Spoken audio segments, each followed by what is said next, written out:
On a day like this, the question that always comes up, could this in any way have been prevented? Call 7 investigator John Ferrugia has covered the shootings at both Columbine and Platte Canyon High School. John, a lot has been done to train teachers and administrators and students about the warning signs for violent people on campus, I should say. That's right, Mike. And, you know, Colorado has a great deal of experience with school shootings, and after the Aurora killings, now we have experience with even mass shootings. Now, there's training going on in schools throughout the state, not only on warning signs for potentially violent persons, but also for how teachers, administrators, and students react should there be an active shooter in a building. There are red flags before someone commits a crime of this magnitude. And they may be red flags about threatening violence, or they may be red flags about suicide or being depressed. Bill Woodward, former director of the Colorado Division of Criminal Justice, is now with the CU Center for the Study of Prevention of Violence.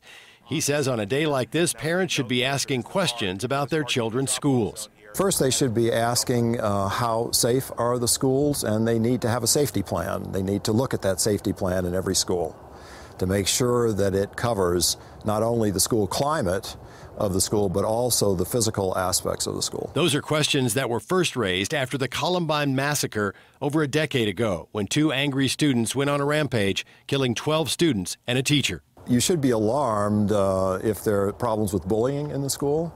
You should be alarmed if there are problems with low academic performance and a lot of kids staying home because they're frightened of school. The school should be doing surveys of all the kids, so they get answers to these questions about what's going on in the school that might be potentially violent. And as with the shooting at Platte Canyon High School, where 1 student died, today's shootings also raise questions about keeping the classroom safe from outsiders. In this case, they should be looking at all the security aspects of the school, the external security aspects, and how people are processed into the school, and how people are managed in the school, and how people who are not known to the school are a challenge.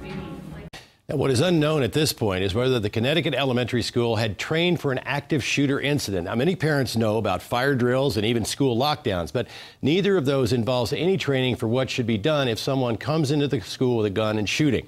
Now, how are personnel at your kid's school trained should this happen?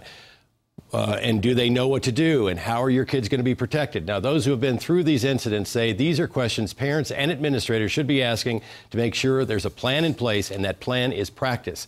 And as we saw at Platte Canyon High School back in 2006, that kind of a plan couldn't prevent the shooting, but it certainly saved a lot of lives at Platte Canyon High School. And ironically, we understand that at this particular school, they just put a security system in, although we don't know. Apparently, it wasn't as effective as they wanted it to be. Exactly. All right, thank you.